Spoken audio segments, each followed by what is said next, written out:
Hello everyone, welcome back to Maths and Matrix. I am Lakshman and here with the session on Indy 1 2022 Mathematics Set A paper.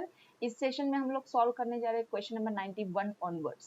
But question number 91, 92 and 93 that is 3 atoms को answer करने के लिए हमें ये consider करना है. देखो ये है question based on 3D geometry. ठीक है, जहाँ पे आप पढ़ते हो 3D geometry basic formulas and line, plane and sphere के बारे में, है ना. तो यहाँ पे देखो क्वेश्चन कंबाइन आया था प्लेन एंड स्फीयर से. The plane where k is non-zero meets the coordinate axis at A, B and C respectively. बहुत ही अच्छा given easy condition था कि ये plane coordinate axis को meet करता. ठीक है, और बोला था कि इक्वेशन ऑफ स्फीयर जो है वो पास करती ओरिजिन से as well as A, B and C point. मतलब स्फीयर टोटली 4 पॉइंट से पास कर रहा, ओरिजिन 0,0,0 से एंड ए, बी, सी से भी. तो ये है हमारा इक्वेशन ऑफ स्फीयर. तो अभी फाइंड क्या करना है, के का value.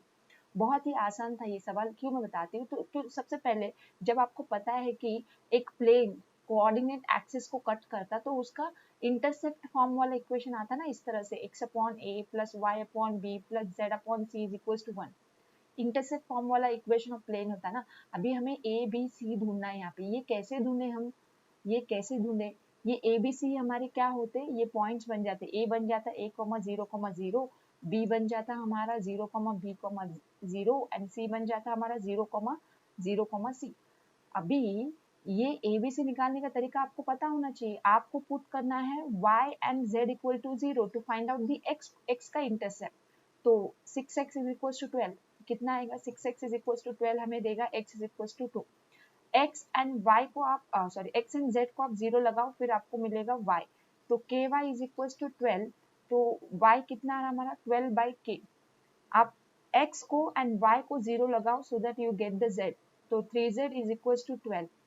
3z is equal to 12 क्या देगा, z इज इक्वल टू 4. मतलब हमें क्या मिल गया, हमें मिल गया a b c का वैल्यू. a है ये हमारा b, ये हमारा c. मिल गया कि नहीं मिल गया. तो हम लिख लेंगे 3 पॉइंट. तो हमारा पॉइंट a क्या हो गया, ए पॉइंट हमारा हो गया 2,0,0, बी पॉइंट हमारा हो गया 0,12 बाई के, 0 एंड सी हमारा पॉइंट हो गया 0,0,4. ठीक है, अभी ये पॉइंट्स में से स्फीयर पास हो रहा. मतलब ये के की वैल्यू ढूंढने के लिए कौन सा पॉइंट को आप सब्स्टिट्यूट करोगे, बी पॉइंट को सब्स्टिट्यूट करेंगे. तो put coordinates of B, put the coordinates of B in equation of sphere. इतना ही आपको करना था. Put the coordinates of B in equation of sphere. चलो पुट करो. ये 0 हो गया, ये 0 हो गया, ये 0 हो गया, ये 0 हो गया. बचा क्या, y का स्क्वायर दैट इज 12 का स्क्वायर अपॉन k का स्क्वायर. कितना, 144 अपॉन k square. Then -3 into 12 upon k is equal to 0. Solve कर लो इसे. 12 बाई k कॉमन आ रहा, तो ये 12 by k minus 3 is equal to 0. देखो उन्होंने क्या बोला था, k इज नॉन जीरो. तो 12 बाई k, ये k नॉन जीरो है तो ये इंप्लाई कर रहा है 12 बाई k माइनस 3 इज 0. तो ये तो हमें आंसर दे रहा. फिर 12 by k is equal to 3. तो k इज इक्वल टू हमें क्या आंसर आ रहा, 12 by 3 that is equal to 4. तो इसका आंसर है ऑप्शन बी. समझ में आ गई बात. अभी बात करते हैं नेक्स्ट क्वेश्चन की. उसके लिए भी हमें इसी इंफॉर्मेशन को यूज करना है. तो नेक्स्ट क्वेश्चन पे एक बार आ जाते हैं. क्वेश्चन बोल रहा कि P is the perpendicular distance from the centre of the sphere to the plane. ये जो स्फीयर है from centre of the sphere to the plane, ठीक है, ये है परपेंडिकुलर डिस्टेंस P. तो हमें ढूंढना है क्या, विच one of the following is correct. Simple P की वैल्यू रेंज हमें ढूंढनी है. P क्या है, परपेंडिकुलर डिस्टेंस. परपेंडिकुलर डिस्टेंस का फॉर्मूला आपने पढ़ के रखा. आपको क्या चाहिए, सेंटर. सेंटर के लिए भी आपके पास फॉर्मूला है. इक्वेशन ऑफ स्फीयर में यहाँ पे लिख दो तो क्या है, X square plus Y square plus Z square minus क्या था इक्वेशन, एक बार ये लिख दूं मैं, -2x minus 3y, -2x minus 3y minus 4z है ना, -4z equals to 0. -4z is equals to 12, sorry not 0, 12 है ना ये अच्छा इक्वल्स टू 0 ही है, सॉरी इक्वल्स टू 0 ही है. ठीक है, ये हमारा इक्वेशन ऑफ स्फीयर. तो सेंटर क्या होता है, -g, -f, -k. कैपिटल में लेती हूँ यहाँ पे मैं k, क्योंकि स्मॉल के ऑलरेडी उन्होंने यूज किया था पिछले क्वेश्चन में. तो आपको पता है ना यहाँ पे इक्वेटिंग करना होता है. ये टर्म क्या होती है, ये टर्म क्या होती है, ये टर्म क्या होती है, एक बार बताओ तो मुझे जरा. -2 हमारा ये जो होता है ये 2g होता है. -3 क्या है 2f, -4 क्या है 2k. तो यहाँ से g निकाल लो. फिर g कितना आएगा, यहाँ पे डायरेक्ट लिखो आंसर सभी आपके लिए. तो ये हो जाएगा देखो यहाँ पे 2g इज इक्वल टू -2 मतलब g इज इक्वल टू -1, तो minus of -1 minus F, F कितना रहा 2f इज इक्वल टू -3 मतलब -3/2 माइनस ऑफ -3/2 k कितना आ रहा है 2k इज इक्वल टू -4 मतलब k इज इक्वल टू कितना आ रहा है -2 है ना -2 माइनस ऑफ -2 तो ये हमें क्या मिल रहा है 1,3/2,2 मिल रहा सेंटर। अभी हमें निकालना है परपेंडिकुलर डिस्टेंस p के लिए फॉर्मूला लिखो।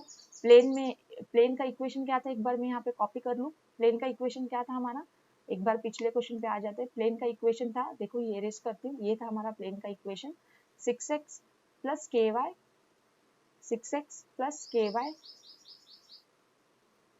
Plus 3z -12 is equal to 0। ये प्लेन में हमें एक्स वाई जेड पुट करना है एज दिस पॉइंट सेंटर है ना। तो 6 इंटू 1 प्लस के की वैल्यू कितनी है 4 into 3/2 plus 3 into Z that is 2 -12 upon कितना है अंडर द रूट में x का कोएफिशिएंट 6 का स्क्वायर कितना था 36 फिर k का स्क्वायर 16 प्लस 3 का स्क्वायर 9। तो ये हमें कितना आएगा बताओ तो जरा कितना आएगा ये हमें, ये आएगा ये देखो ये 2 3 6 ये 6 ये 12 काट देगा ये 6 बचेगा 6 upon under the root 61 under the root 61 को अप्रोक्सीमेट करो ये 64 से कम है मतलब 8 के नीचे है तो 0.7 अबाव है ना। तो ये समथिंग 6 अपॉन क्या है 7 के अबाव है 7 पॉइंट समथिंग है। तो 6/7 ये कितना आएगा 6/7 लेस देन 1 आएगा ना। This is clearly less than ये कितना आएगा 0 पॉइंट में आएगा something it will be clearly less than 1 कितना आ सकता है बताओ तो एक बार इसका कैलकुलेशन कर लेते हैं 7 जीरोस फिर 60 ना 7 8 लेना पड़ेगा 7 8 लेना पड़ेगा है ना 7 8 तो कितनी आ रही है हमें वैल्यू 0.8 समथिंग आ रही है ना 0.8 समथिंग आ रही है 0.8 किस में फॉल कर रहा है देखो ये रेंज में फॉल कर रहा है अबाउ 0.5 बिलो 1 तो इसका आंसर रहना चाहिए ऑप्शन बी। सही बात है 6/7 पॉइंट में आया ये 6/7 का क्या आ रहा है डिविजन 0.8 में आता है कि नहीं एक बार आप भी कंफर्म कर लो बी में आ रहा है ये ऑप्शन अगर कुछ चेंजेस है तो मुझे बता दो ठीक है। देखो नेक्स्ट क्वेश्चन देखते हैं अभी 93 what is the equation of the line through the origin and the centre of the sphere. हमें इक्वेशन ऑफ लाइन ढूंढनी है जो ओरिजिन से पास हो रहा है and centre of the sphere से पास हो रहा है। अभी सेंटर ऑफ द स्फीयर क्या था सेंटर ऑफ द स्फीयर था 1,3/2,2 है ना। तो हमें इसको लेना है क्या लेना है x2 y2 z2 और हमारे पास x1 y1 z1 क्या है ओरिजिन है ठीक है। तो आपको पता है ये a है ये b है समझो। तो इक्वेशन ऑफ लाइन अभी निकालो x माइनस 0 अपॉन ये आपको करना पड़ेगा ना डायरेक्शन रेशियो निकालने के लिए 1 माइनस 0 1 फिर y माइनस 0 अपॉन 3/2 फिर z माइनस 0 अपॉन क्या आएगा 2 है ना ए बी ये जो आ रहा है ना a माइनस बी करके आ रहा डायरेक्शन रेशियो। तो ये आ जा रहा x upon 1 is equal to y that is 2y/3 is equal to z/2। अभी इसका एलसीएम 6 आएगा तो ये 6x इज इक्वल टू 2 2 यहाँ पे कितना 4y इज इक्वल टू यहाँ पे 3z कितना आ रहा है इसका answer 6x equal to 4y equal to 3z option D. आसान सा सवाल था है ना। नेक्स्ट क्वेश्चन देखते हैं अभी क्वेश्चन नंबर 94 और 95 के लिए इस इंफॉर्मेशन को हमें हेल्प लेना है। Let the plane pass through the point. अरे वाह प्लेन पास हो रहा पॉइंट से तो यहाँ पे जो अननोन के हम इसको आसानी से ढूंढ सकते कि ढूंढने के बाद आपको क्वेश्चन पूछ रहा है कि what are the DRs of the normal to the plane. आपको पता है ax plus B Y plus C Z plus D equal to 0 जब आप इक्वेशन ऑफ प्लेन बोलते हो तो डीआरएस ऑफ नॉर्मल क्या होता है बताओ तो मुझे जरा। ये होता है a, b, c the coefficient of x y z ही क्या होता है DRs of the normal to the plane होता है। ये कंसेप्ट आपको पता होना चाहिए है ना। तो यहाँ पे हमें सिर्फ k के लिए काम करना है k के लिए भी क्या सब्स्टिट्यूट करो पॉइंट तो 2 इंटू 2 बाई के प्लस 2 इंटू 3/3 प्लस z कितना है -6 अपॉन 3 इक्वल्स टू 2 इसको सॉल्व कर लो तो 4/k प्लस ये 2 -2 इज इक्वल्स टू 2 ये 2 एक कट रहा तो 4/k इज इक्वल्स टू 2 आ रहा तो k इज इक्वल्स टू क्या आ रहा 2 आ रहा। अगर k हमें 2 आ रहा तो यहाँ पे इक्वेशन लिख दो 2/2 कट गया x plus 2y/3 plus z/3 is equals to 2 इसका एलसीएम क्या आएगा 3 तो 3x plus 2y plus z is equals to 6। तो अभी मुझे बता दो फिर क्या है डीआरएस 3 2 1 है ना। कोएफिशिएंट दिख के आ रहे हैं ना आपको कोएफिशिएंट्स आपको दिख के आ रहे कि नहीं। तो ये हो गए direction ratio of the normal to the plane, तो ऑप्शन ए है इसका करेक्ट आंसर। ठीक है, नेक्स्ट क्वेश्चन की बात करते हैं सेम पैराग्राफ के ऊपर। P Q and R are the intercepts made by the plane on the coordinate axis. जब भी आपको intercept made by the plane on the coordinate axis ढूंढना है तो आपको एक्स का इंटरसेप्ट फाइंड करने के लिए वाई जेड को 0 पुट करना पड़ता, y का फाइंड करने के लिए x एंड z को 0 पुट करना पड़ता, z का फाइंड करने के लिए x एंड y को 0 करना पड़ता। तो सिर्फ आप इक्वेशन ऑफ प्लेन उठा लो, इक्वेशन ऑफ प्लेन मैंने यहाँ पे लिखा है ना, यहाँ पे पिछले क्वेश्चन में हमने इक्वेशन ऑफ प्लेन लिखा था ना, ये वाला उठा लो, इजी पड़ेगा। 3x क्या है हमारा equation, 3x plus 2y plus z is equal to 6। इसको इंटरसेप्ट फॉर्म में भी आप कर सकते हो, है ना, डिवाइड बाई 6 कर लो, आपको इंटरसेप्ट फॉर्म यहाँ के यहाँ पे ही मिल जाएगा। सब्स्टिट्यूट क्यों करना, आपको डायरेक्ट मिल जाएगा यहाँ पे x/2 plus y/3 plus z/6 equal to 1। आपको क्या चाहिए, p plus q plus r, that is 2 plus 3 plus 6 कितना है 11। तो आंसर क्या है, ऑप्शन बी। आसान सा सवाल था कि नहीं, 3D के पूरे क्वेश्चंस आसान थे। ठीक है, नेक्स्ट क्वेश्चन देखते हैं 96 जो कि है अभी वेक्टर अलजेब्रा से। हमें दे के रखे दो वेक्टर्स, बोला गया है कि these are the collinear vectors, then what are the possible values of P and Q. आसान सवाल, जब दो वेक्टर्स कोलिनियर होते हैं तो आपको पता है, क्या पता है, जब दो वेक्टर्स कोलिनियर होते हैं तो जैसे कि हम लोग मान लेते कि दो लाइंस कोलिनियर है, हम लोग लिखते थे ना a1/a2 is equals to b1/b2, है ना रेशियो। तो यहाँ पे भी वही चीज करनी है आपको, ये दो वेक्टर्स इक्वल है तो इसके रेशियो ले लो, 4/p is equals to 1/q is equals to -3/-2, है ना। पहले और तीसरे को उठा लो, सॉल्व करने के लिए क्या आएगा, 4/p is equals to -3/-2, minus minus cut, 2 4 8 equals to 3p, तो p कितना आ रहा है 8/3। नाउ अभी नेक्स्ट वाला सॉल्व करते हैं, 1/q इज इक्वल्स टू 3/2, तो q इज इक्वल्स टू क्या आ रहा है 2/3, तो p है 8/3 एंड q है 2/3, तो सही आंसर क्या है इसका, p एंड q मतलब 8/3, 2/3, ऑप्शन सी। ऑप्शन डी नहीं आएगा, ऑर्डर देखो, p पहले बताना है फिर q बताना है। ठीक है, अभी बात करते हैं नेक्स्ट क्वेश्चन की, 97th क्वेश्चन की, जो कि फिर से वेक्टर अलजेब्रा पे है। बहुत ही अच्छा क्वेश्चन था और आसान क्वेश्चन था। देखो तीन वेक्टर्स दे के रखे, बोले position vectors of ABC respectively of a triangle ABC and G is the centroid of the triangle, then what is AG bar. Vector definition आपको लगानी है, AG बार का वेक्टर होता है, पोजीशन वेक्टर होता है OG माइनस OA। तो आपको पता है OG वेक्टर क्या है बताओ, तो OG वेक्टर हमें पता है A बार प्लस B बार, मैं यहाँ पे वेक्टर लिख देती हूँ। OG वेक्टर इसका पोजीशन वेक्टर क्या होता है, ये सेंट्रोइड है ना, सेंट्रोइड का पोजीशन वेक्टर क्या होता है, A bar plus B bar plus C bar by 3 होता है इसका पोजीशन वेक्टर, माइनस ये OA का पोजीशन वेक्टर क्या है, सिर्फ A 0,0 ना, सिर्फ A है ना। इसको सॉल्व कर लो, तो ये A bar plus B bar plus C bar minus 3A bar upon 3 कितना आएगा, B बार प्लस C बार माइनस 2A बार अपॉन 3 आएगा, B बार प्लस C बार माइनस 2A बार अपॉन 3, क्या है, ऑप्शन सी है। Clear है, आपको AG निकालना था, AG जो आपने कैसे निकाला, इस तरह से OG माइनस OA करके पोजीशन वेक्टर का डेफिनेशन लगा के। ठीक है, बात करते हैं नेक्स्ट क्वेश्चन की 98 की, consider the following statements with respect to the vector algebra concepts. पहला कॉन्सेप्ट बोल रहा है कि dot product over the vector addition is distributive, बिल्कुल भी सही है, क्योंकि आपको पता है जब एक वेक्टर है इसका डॉट है B bar plus C bar से, तो आप ये डिस्ट्रीब्यूट करते हो ना, A bar dot B bar plus A bar dot C bar बोलते हो ना, तो पहला तो सही है।